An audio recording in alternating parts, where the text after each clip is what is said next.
If you've got one day in Zagreb, there's plenty of time to get a feel for the city. It's compact and easy to explore on foot. So in this video, we'll show you what you can see and do in 24 hours.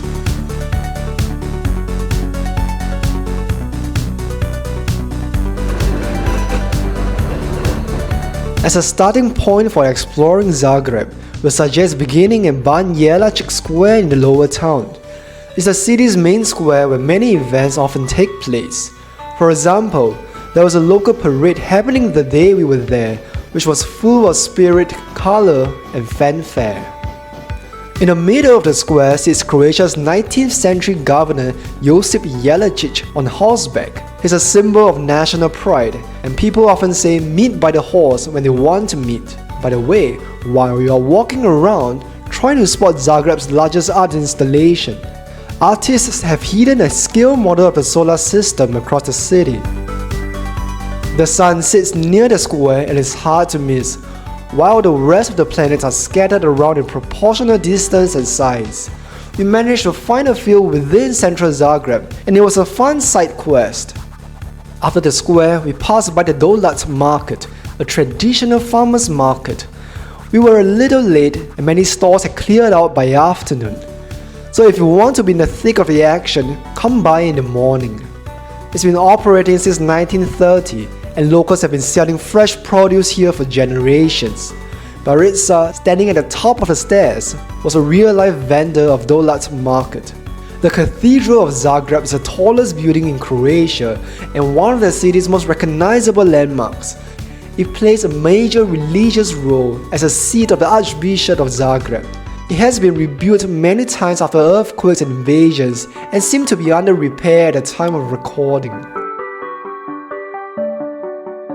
From here, we walked up to Zagreb's historic upper town, entering through the stone gate. Built in the 13th century, it's the only surviving medieval gate in the city. A chapel dedicated to the Virgin Mary resides inside and is one of Zagreb's most revered shrines. At the heart of the old town is St. Mark's Square, famous for its colorful roof displaying the coats of arms of Croatia and Zagreb. Built in the 13th century, the church was closed but is still one of the most photo-worthy spots in the city. It also sits opposite Ban's Court, which was once the residence of Croatian rulers. A few steps from the church is Jelacic Tower, built in the 13th century to defend the town. We climb up for a small fee where there are a few exhibits about the tower's history. It doesn't seem to be too crowded, so you can take your time. At the top, there's a lookout with amazing views over Zagreb. Also, try to time your visit for the daily cannon shot at noon. This tradition dates back to the 19th century, and by around 11:55 AM, a crowd already started to gather. And yes, it's very loud, so be prepared. One of the most unusual places we visited in Zagreb was the Gric Tunnel, a former bomb shelter. Built during World War II, it was largely forgotten after the war. Eventually, it was reopened as a space for art exhibitions. The best part is free, so there's no reason to miss it. Towards the end of the day, we found ourselves in Zrinjevac Park. This is part of Zagreb's Green Horseshoe. The park is beautiful with lots of trees, places to lay down, fountains, and colorful flowers.